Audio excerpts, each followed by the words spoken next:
The only thing that matters is confession. Evidence is not necessary, and if they do come up with some evidence, it's all fabricated. It's just some statements from some guys that you've never seen and you will never see in your life, and they say that, you know, you did this and you did that, and that's automatically accepted. But the really terrible thing is that they use your family against you. Coming up on British Thought Leaders, I sit down with Marius Balo to hear his incredible story of being wrongfully imprisoned in China for 8 years.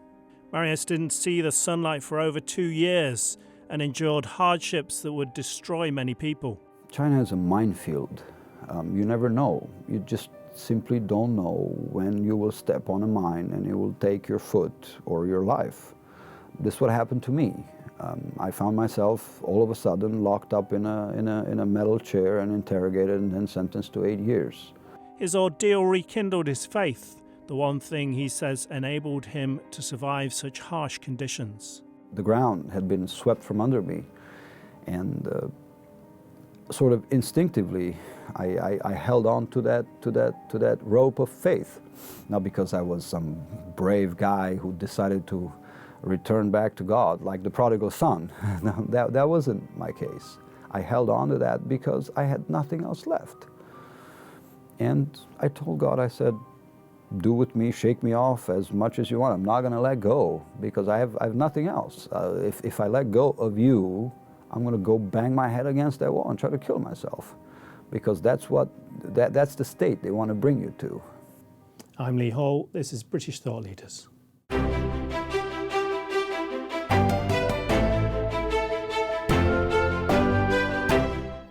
Marius Pilo, thank you for joining us on British Thought Leaders. Thank you for having me. It's a pleasure. It's an honor. It's my first interview in English. I'm so glad to be here, and thanks for the invitation. You're very welcome. In 2014, you were imprisoned in China for 8 years, so you only got out last year. I wondered if you could give us some background of how you got to that point. As soon as I'd arrived in China in 2010, I met a fellow Romanian that was working for a financial institution. They were a loan company. They were giving out loans to different businesses. And they had hired him because he was a foreigner, and he could represent a company, be the foreign face in the company. Obviously, it was not his money that they were loaning out. It was the investors' money. But he was the director, the person to sign these loan contracts. And by the point I met him, they wanted to have someone else to assist him. So that someone else turned out to be me. I was really excited at the opportunity. This was once every couple of months, once every 6 weeks. They would fly us out to Shanghai or some other city, and we would take part in these contract signing ceremonies. And I was really excited to be part of it, and to obviously, I mean, to get out of the city and to see new places. But at the same time, the company was huge. It had a lot of employees, different offices. Everything was downtown, transparent. I never imagined that there could be some wrongdoing there. Obviously, with my with my Western mindset. And then 2 years after I met them, my friend sort of moved away to Hong Kong, and I ended up taking his place. And another 2 years went by, and all of a sudden, after 4 years of never having been suspicious of anything, all of a sudden the police grabbed us and took us into the economic police basement quarters. I was tied to an iron chair. Couldn't move. I was kept there for 24 hours, and that's when I actually found out what the problem had been. In some cases, they would, although the contract had been signed, the loan contract had been signed, they would not transfer the money into the client's account, which is customary after about 2 weeks after you sign the contract. And they would come up with some reason not to do that, not to give the money, which is perfectly fine, because banks can change up their mind even if you sign the contract. But what these guys did was do not give the money, but at the same time would also not return these commission fees that the clients had to pay at the moment of the signing. Someone complained. Obviously, we didn't know about it. By that point, there was myself and a British man, Matt. We had identical jobs in that company, and at the end of the interrogation period, at the end of the 24 hours, Matt was let go. He went back home, back to his life, and I was escorted to the left, and I was taken to the detention house, and then later to prison, where I spent a total of 8 years. What was life like inside a Chinese prison? Well, there are two parts. The first part, like I just mentioned, is the detention house. Basically, is the place where you have to wait to get sentenced. And in China, this period can take several years. Usually, it takes about 2 years. It's very lucky if you get there with just 1 year. Usually, we have to wait for 2 full years just to appear before a judge. Nobody said you're guilty of anything. It's just that one police officer that grabbed you and threw you in there, and then that's it. During those 2 years, you're just thrown into this cage with several other people, usually 10 to 12 people in one single cage, and the cage is only 12 square meters, so about 1 square meter per person, and you can't talk to anyone. At least I couldn't talk to anyone. Very seldomly I could perhaps see a Pakistani or an Iranian man that spoke some English. Usually it's just Chinese people that are specifically sent there so that you would have no one to consult with, no one to speak to, and that's terrible, because it doesn't matter what tribulation you're going through, but if you have someone to sort of share that with, it becomes easier. But everything that happened in this particular cage and in this particular period of time was specifically designed so as to wear you down. So you couldn't communicate with anyone outside? No, not really. You can't write to anyone. You can't call. You can't contact anyone. You're completely removed from the world. You're completely removed and set down in a different reality. This is their reality, the reality of the Communist Party, and the way its justice system works. I don't even know if it's proper to call it a justice system. But like I said, everything that happens there is very well thought out and very methodically implemented. Just to give you an example, every morning you wake up 6:30. They shove a block of rice through the bars. That's your breakfast, and then you have to sit down for, they call them 上课, which is basically means class. It's indoctrination periods, propaganda hours, where you have to listen through a lot of great realization, great things that the Communist Party has done for China and for the world. And you're forced to watch the TV. There's one TV in the room. There's no piece of furniture whatsoever. The only thing that exists in that room is a hole in the ground, in the corner, where you're expected to empty your bowels every day. So as soon as breakfast is over, you chew on that block of rice. This process of bowel emptying gets underway, and as I said, you're forced to watch the TV, but you're actually forced to watch your fellow sufferers go through the motions, because the hole is right under the TV. So you have to watch every single person do that for an hour and a half. There's a system. I mean, you go and use it in order of seniority. The person that's been the longest in that room gets to go first. And it's just a really traumatizing experience because it forces you to see the ugliness of that place, and it demoralizes you, and you have to go through that every single day. That's how you start your day. That's your morning coffee, having to breathe that in and to see that. And if you wanted to use the toilet, the hole, without permission, you know, that was a violation. Every time you wanted to use that, every time you wanted to do anything, you had to ask for permission. And if you didn't, that was considered a violation, and everyone had to find out, and then you would get punished for that.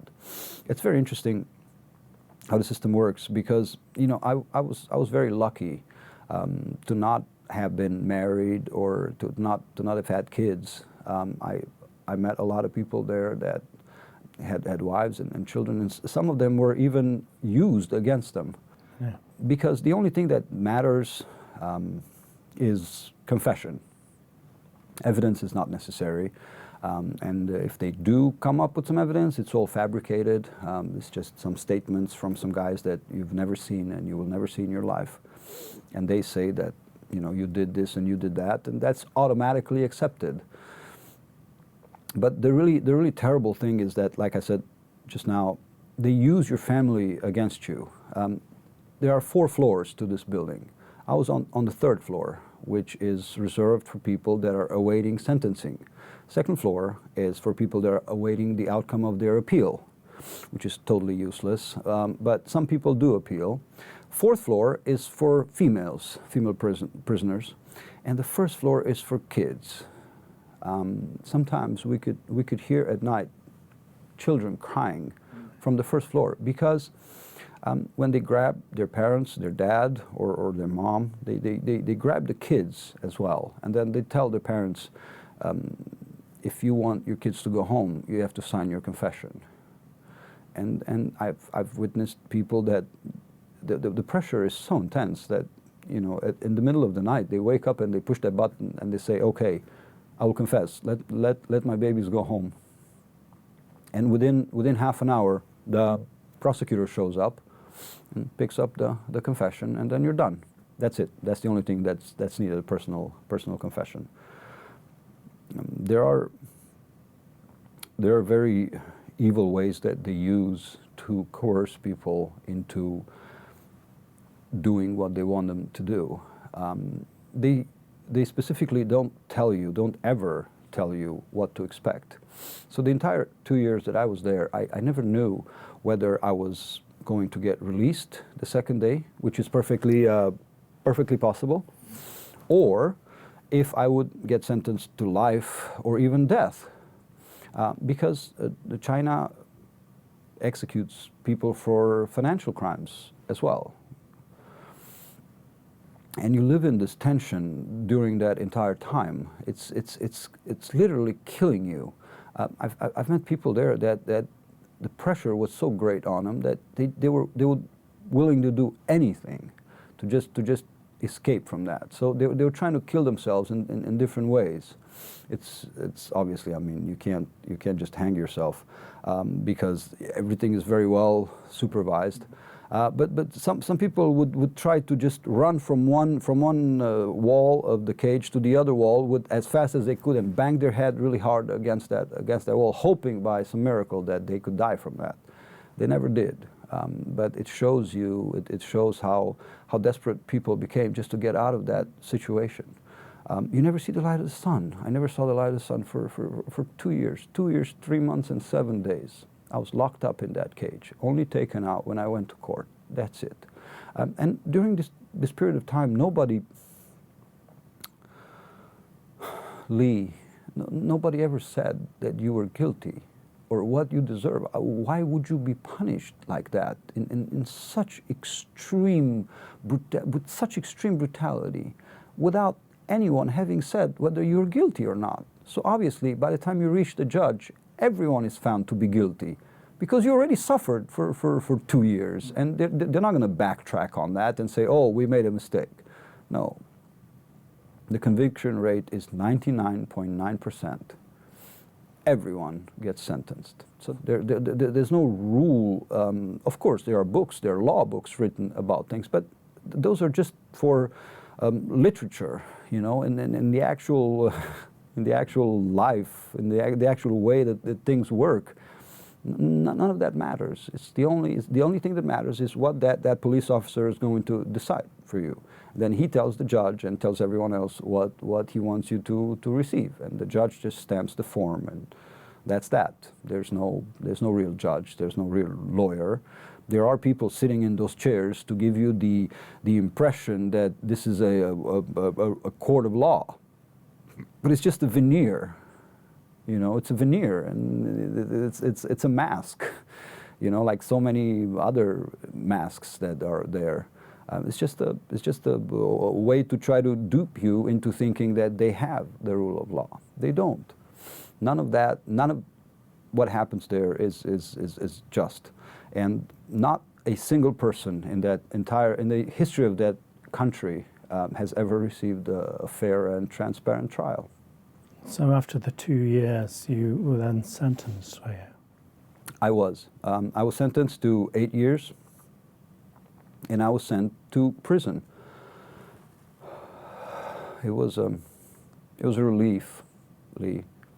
I told the judge that I was not going to appeal, no matter what sentence I will get, and I was being serious. I was so tired, so incredibly sick and tired of that cage that I had to stay for 2 years, that I couldn't take another year or 2 or 3 until the appeal run its course, because you continue to stay there while the appeal is pending. And I've met an Australian man that had been there for 3 years when I met him, and last time I heard from someone that had come from that place, he was still there. So this man is waiting on his appeal for almost 10 years. His name is Michael. He's an Australian citizen of Chinese descent. And I can't imagine what those 8 years did to that man's psyche. I mean, I know how I felt after 2 years. How close I was to just giving up. I was willing to take whatever I was awarded just to be able to get out of there and go to prison. So I didn't appeal, and then soon thereafter I was transferred over to the infamous Chinku Prison, which is just on the outskirts of Shanghai. And I was immediately regimented into the forced labor scheme that the prison was running. And it's on a gigantic scale. The building that we were housed was very close to the entrance to the prison. So every single day we could see, just like on a highway, huge trucks coming in, bringing in work materials, and then huge trucks going out, taking out the finite product. We had about 5,000 prisoners there. The foreigners, the building that we were in, housed about 200, 250, give or take. And we never really left that building to go to the factories. You have to understand the dormitories were only a fraction of the entire compound. The vast majority were factories that the prisoners were taken to every single day. So you wake up at 6, and then everyone lines up in front of their buildings. We could see this from the windows, from our building windows. We never went to the factories, but we could see them every morning lining up. And then they sing their prayers, the praise for the Communist Party, for the great leader. You know, they swear that they're going to stay there for as long as they're needed, and they're going to do a great job. And then singing, they depart towards the factories. However, the rule is no one is allowed to stay back. No one's allowed to stay in the dorms. Everyone has to leave, and you have people that are very old or very sick that can't even walk. These guys can't even walk on their own feet. So what they do is, right behind the marchers, the guys that are marching and singing, going to the factories, they bring this cart, this rough cart on 4 wheels, and they throw these guys one on top of the other on that cart, and they take them to the factory as well. People that are barely alive. Everyone has to go. No, they have to lock the dorms. That's the rule. They have to lock the dorms. So everyone gets to go. I don't know if they work there or not. I have no idea. But it's to see that every single morning. It's just so dispiriting. And then the type of work that we did. This is something I can tell you because I witnessed it. I saw it directly. I was even able to smuggle out some of that said work. We did a lot of promotional stuff. We would glue envelopes, gift bags, clothes tags, things like that. For a lot of British and European and American brands.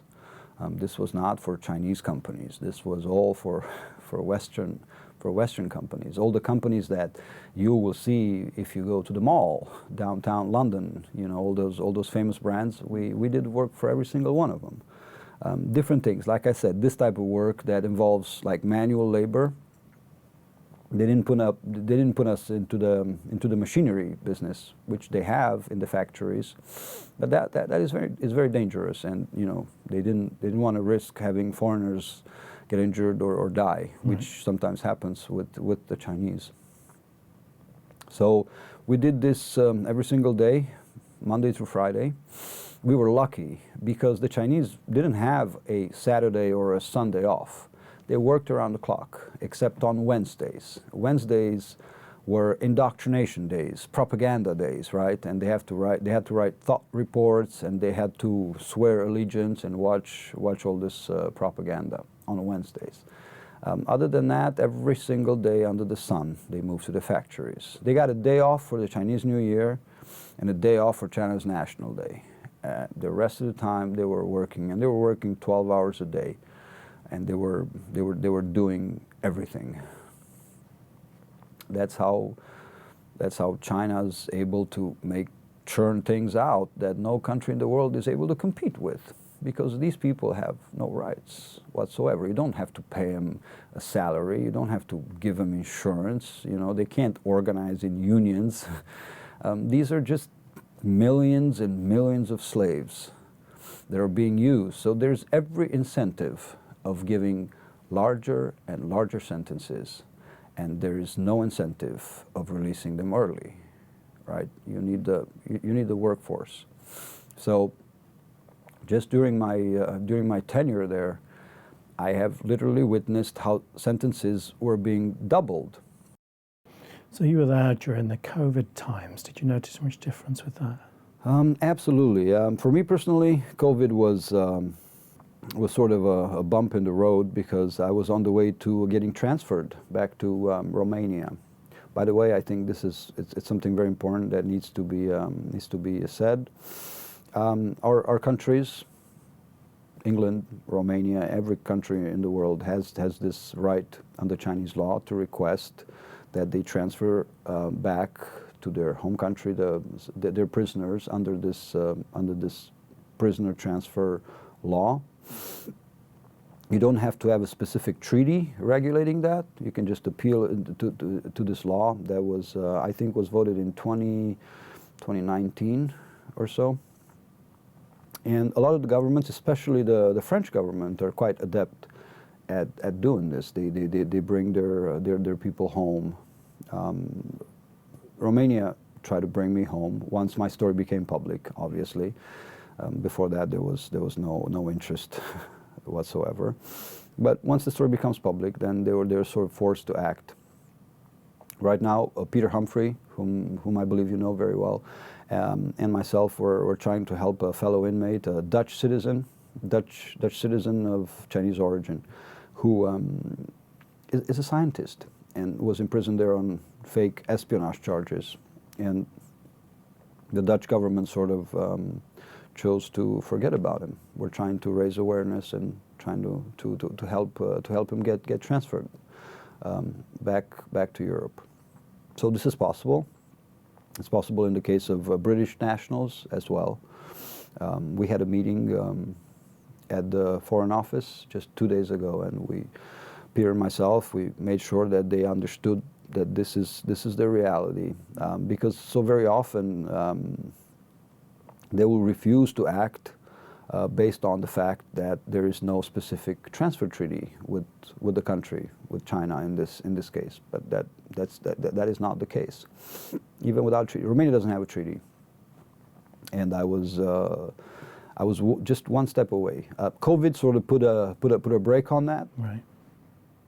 And then by the time the restrictions were lifted, I got very short time left, and I wanted to stay there the remainder of the months, remainder of the time, and just serve it there and come home as a free man.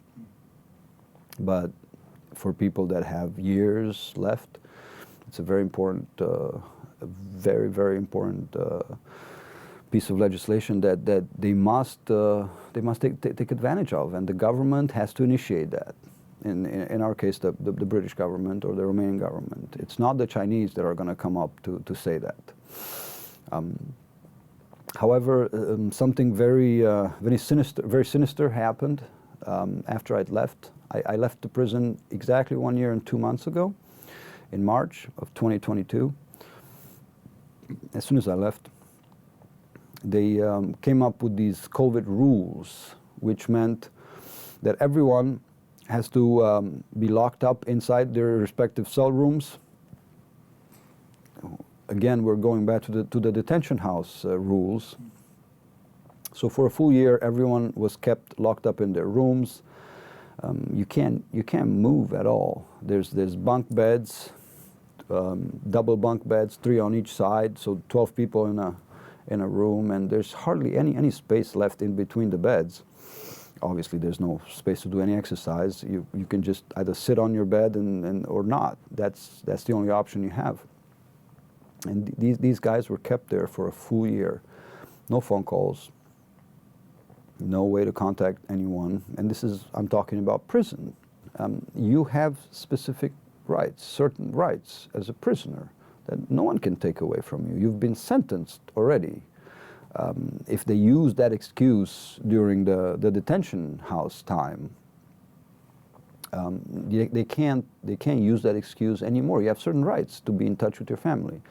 There was no way to contact anyone. And now that the restrictions are over, I just heard this a couple of weeks ago from a prisoner that was recently released. They're moving to forbid phone calls altogether. Right. Before, we could make 2 phone calls a month, 7 minutes each. It's not much, but it's at least you can hear the voice of your loved one. Now they're moving towards forbidding that. So there will be no way for these prisoners to contact the outside world. The prison guards could just put them against the wall and shoot all of them, and nobody would know. Nobody would know. For years. No one would be able to confirm whether their loved ones are dead or alive. This is just the latest in this vicious game that they started playing just around the time of the new leadership in 2013.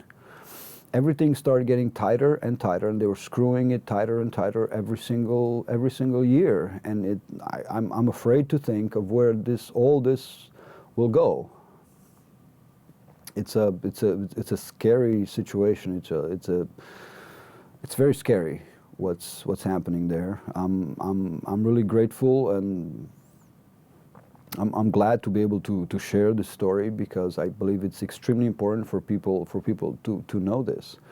And obviously, the more people know, the harder it will become for them to keep doing this. But again, it's something that we have to be aware of. What would you say to someone who's thinking of going to live or work in China, a European person? I would say China is a minefield. You never know. You just simply don't know when you will step on a mine and it will take your foot or your life. This is what happened to me. I found myself all of a sudden locked up in a metal chair and interrogated and then sentenced to 8 years. Completely out of the blue. I know there's this. It's glittering, you know. It's beautiful. It looks beautiful, nice and shiny from the outside. That's what attracted me to it. You know, the very tall buildings and the opportunity to get a very nice salary teaching English with little effort. Being able to afford pretty much everything you wanted, and everyone wants to be friends with you. Chinese people are very friendly people, and I love them for that. You know, they're very warm and kind-hearted people. The system should not be identified with the people, although the system wants that. But there is obviously, there has to be a distinction made. For instance, here in Britain, in every democratic country, the party exists to serve the people. So the party is below the people. I hail from Romania, and during communist times in Romania, they were trying to make the party and the people as one, on the same sort of level, the party and the people. But in China, it's the other way around. The people are at the bottom, and they all exist for one single purpose: to serve the interests of the party. So the party is trying to instill this thinking into them, and has been trying to do that, and it's becoming more and more dangerous, even for us here in Europe, because the tentacles keep extending and extending more and more, and believe me when I say that we are living through very dangerous times. When you got arrested and you were questioning your faith, did that change whilst you were imprisoned? Absolutely. It was the one thing that helped me survive, Lee. I had been running away from God ever since my mom passed away. And then I found myself almost 10 years, 8 years later, I found myself in this place where the ground had been swept from under me, and sort of instinctively I held on to that rope of faith, not because I was some brave guy who decided to return back to God like the prodigal son. that wasn't my case. I held on to that because I had nothing else left. And I told God, I said, do with me, shake me off as much as you want. I'm not going to let go, because I have nothing else. If I let go of you, I'm going to go bang my head against that wall and try to kill myself, because that's the state they want to bring you to, into that state of desperation. A very interesting story I want to share with you. After about 4 months, I was removed from that crowded cell and taken to a cell where there was only one man. It was a senior, high-level Communist Party member, and that cell was the VIP cell for him. He was giving sort of the royal treatment. He had one servant, a young Vietnamese kid who was caught stealing T-shirts. Even this, I mean, you know, you catch a kid stealing a 10-pound T-shirt and you give him 5 years. Obviously, you're incentivized to do that, because that kid is going to be working in on your plantation for 10 years, for 5 years, or whatever you give him. So anyways, he was there to serve the Communist Party member. And we were all each, because there was just the two of us, we each got our own corner in the room. And each of us, we only had one book. I was sent my mother's prayer book. The consulate had brought it for me in Romanian, and I was praying out of that. And the Chinese man had Mao's little red book, and he was praying from that. And we each prayed in our respective corners. We prayed to our God for deliverance. And I was there in that room for almost 4 years, and I could sort of see where this praying was taking us. And he was taking us in opposite directions. The more I prayed, I started feeling a sense of peace. Until one night I just, all of a sudden, I said, God, do with me what you think is best, what you want to do with me. I've no problem with, if I'm supposed to, if I should go and get executed tomorrow, that's fine. Let your will be done. You know, I put my life, I put everything I have in your hands. And in that moment, I felt an incredible sense of peace. Like this huge, gigantic weight had been lifted off my shoulders. However, for my Chinese friend, praying from Mao's Little Red Book had kept increasing his anxiety. And it increased up until a point where he couldn't sleep anymore. He went like 4 or 5 nights in a row where he couldn't sleep. He just sat up on his blankets. Oh, by the way, we had these pink blankets. That was the only thing that we were given when we arrived there. These filthy pink blankets that had been used by countless other people before us, and they kept getting reused and reused, never washed. So they were stained with all kinds of, you don't even want to know how they smelled and how they were. And that was the only thing that they gave you. And it was so nasty that, you know, you'd rather not use it at all. Just sleep on the floor. But you couldn't. You had to use the blanket. Everything had to be very neatly arranged for the cameras to, because they kept telling us that these cameras, they go all the way to Beijing. President Xi Jinping can watch these cameras whenever he wants. So everything has to be perfect in case he decides to do that. And he had put away some of his former enemies, and I guess he liked to, you know, watch how they were doing, you know, how their life was in prison. And they kept repeating this, that this can be watched all the way up to Beijing. Everything is connected. Everyone's chained together, right? Everyone is chained together. So that's how we were. We were all chained together in this system. And once it grabs hold of you, it never lets go. It never lets go. There's like I said, there's every incentive to just increase your time there, because you're a pawn in the money producing scheme there. So how did you feel when you got back to Romania?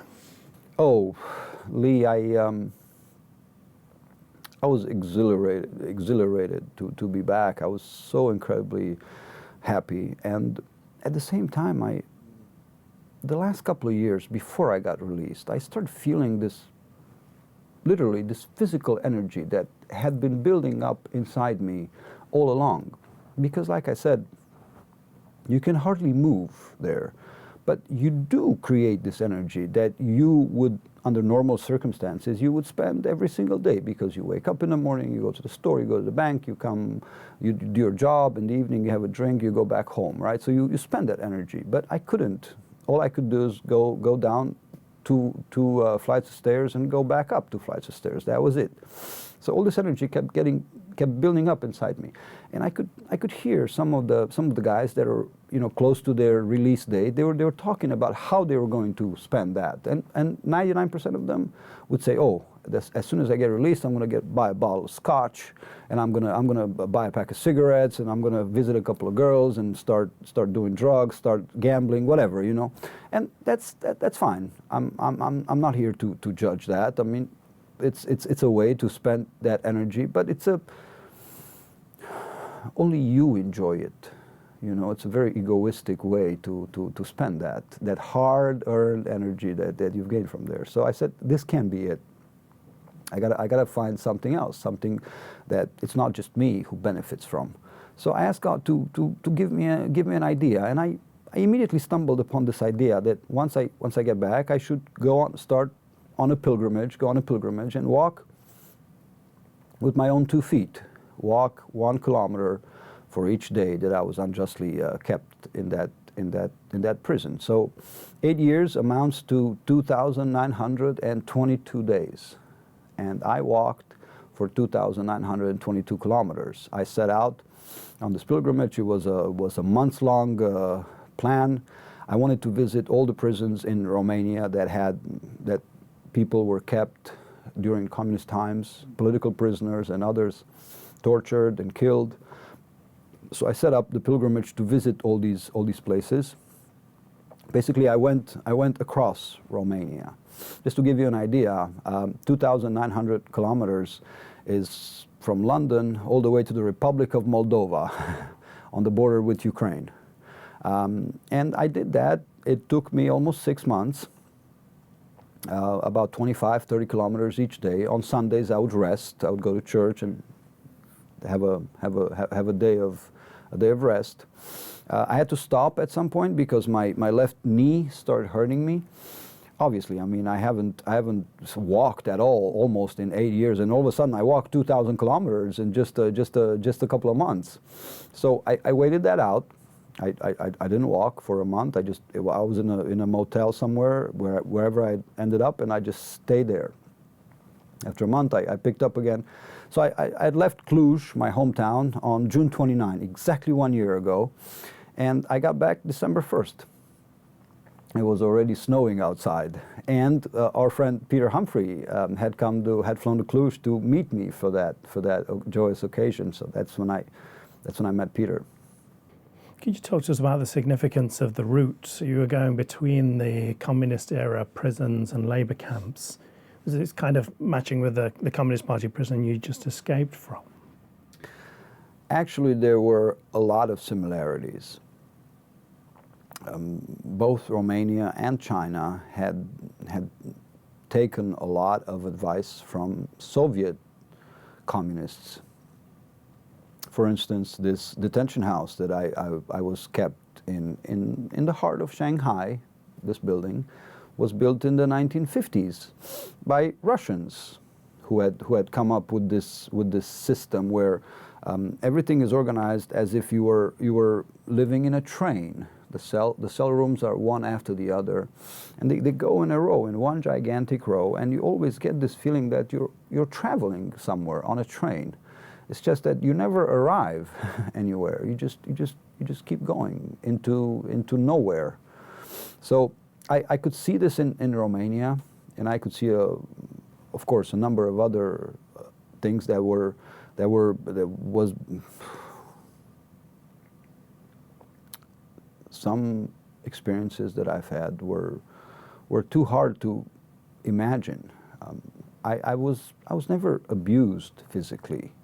The torture that I was under during the 2 years and then the following 6 was always psychological torture. In Romania, they used physical as much as psychological. And this was being used in China as well, just not on foreigners. Because foreigners always had a venue to complain, perhaps get a call from the consulate or get a visit. So they never touched me. I don't think they ever touched any foreigners that I've spoken to there. But the torture was there, because simply not being able to know when this torment is going to end, that kills you. And all the other things that are happening there, especially now, since everything gets screwed up more and more and more. They like I said, they can't contact anyone. They can't get any books. For me, the books were the salvation, because I was able to read.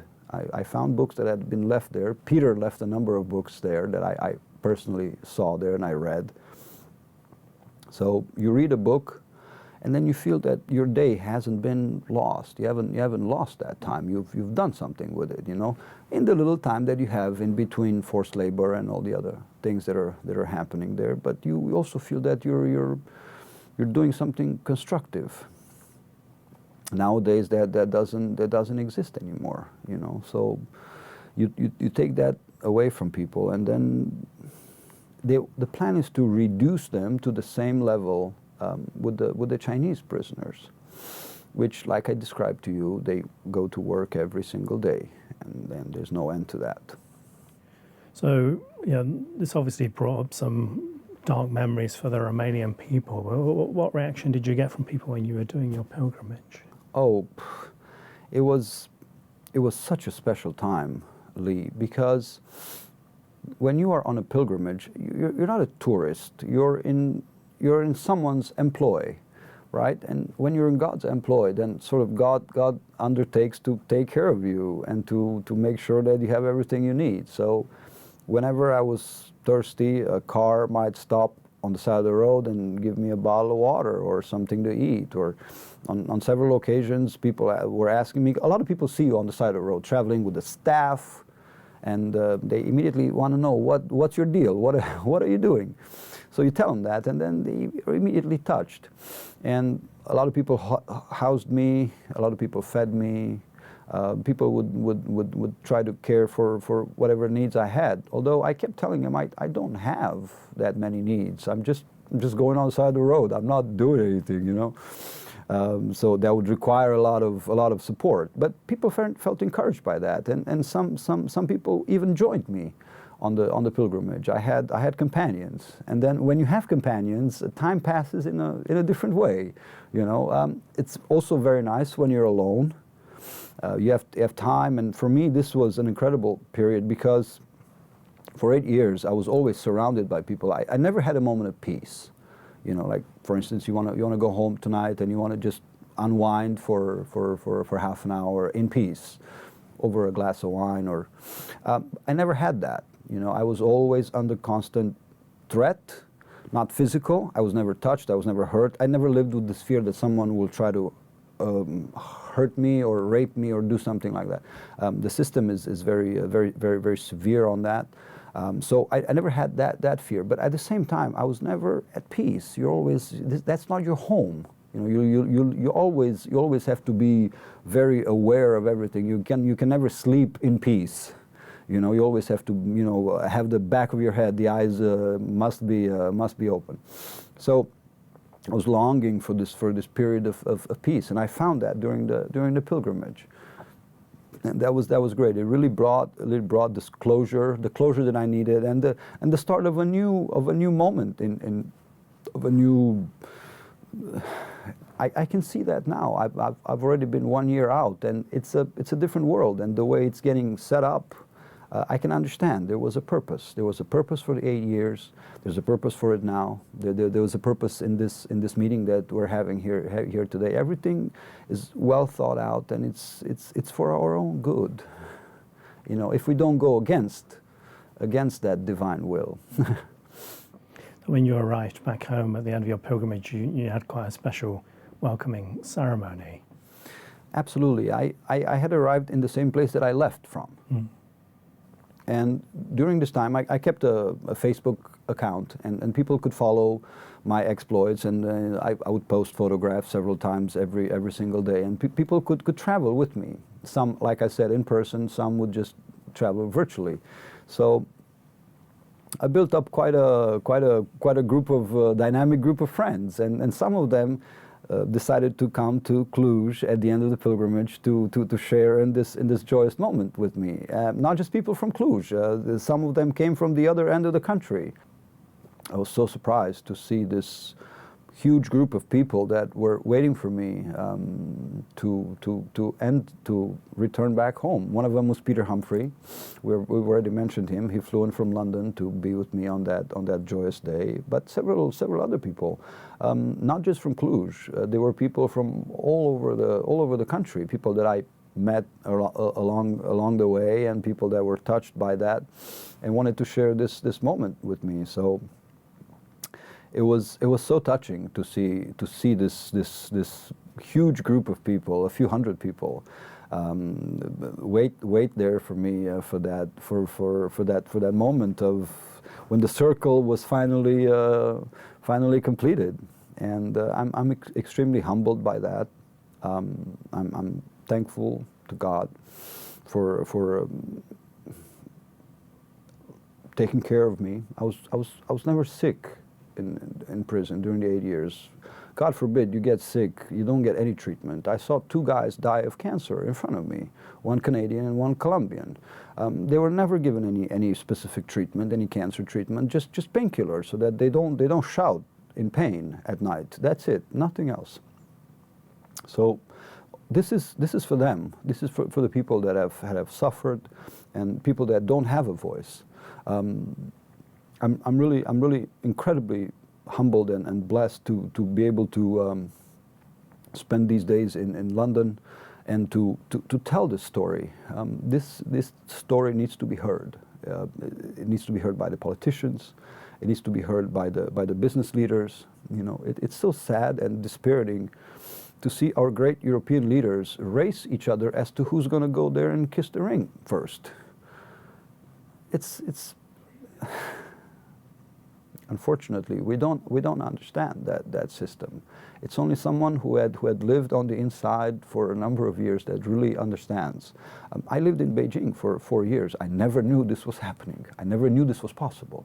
I never even dreamed it, you know, because it's a bubble, especially for the foreigners. It's a bubble that you live in with all the glitz and all the nice things around you. So only when you're forced to spend it on the inside, in the belly of the beast. Mm.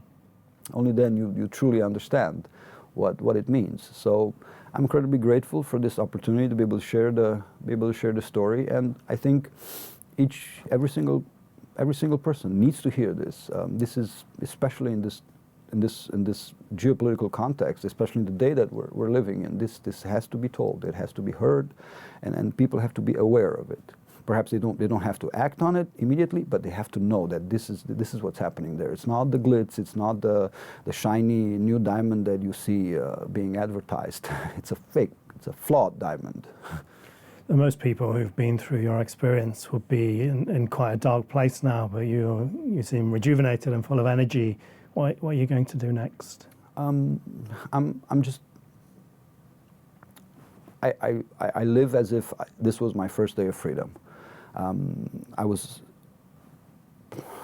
afraid that this joie de vivre will end at some point, but it doesn't. I keep feeling it every single day, and it's an incredible blessing. I just completed writing a book. I finished my pilgrimage on December 1st, and since then, during the spring, I started writing, and I just finished the book. It's going to get published in September.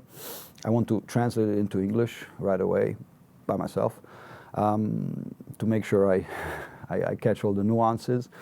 And right now I'm incredibly blessed to have been invited to London and to have been invited to the Parliament to meet with a number of politicians to speak before the Human Rights Commission of the Conservative Party, to speak at the Henry Jackson Society, to meet with many members of Parliament, and to be able to share this story. So I think it's a great first step.